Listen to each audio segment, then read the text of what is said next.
भद्रकाळे विश्वमाता जगत्रोत्तत्कारिणी शिवपत्नी पापहन्त्री सर्वभूततारिणी स्कन्दमाता शिवा शिवा सर्वसृष्टिधारिणी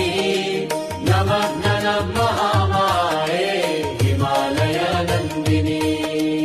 नारीणां च शङ्खिन्यपि हस्तिनी वा चित्रिणी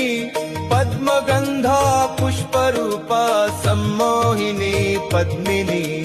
मातृपुत्री भगिनी भाया सर्वरूपा भवानी नमः नमः महामाये भवभयखण्डिनी पापताप भव भय भूतेश्वरी कामिनी तव कृपा सर्वक्षये सर्वजना वन्दिनी प्रेम प्रीति लज्जा न्याय नारीणा च मोहिनी नमः नमः महामाये ऋणमालाधारिणी खड्गचक्रहस्तधारिणी शङ्खिनी सुनादिनी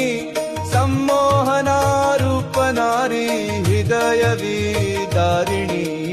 अहङ्कार कामरूपा भुवनविलासिनी नमः नमः महामाये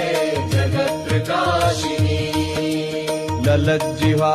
पापासुरमर्दिनी महाभया खण्डगण्डमुण्डसृहा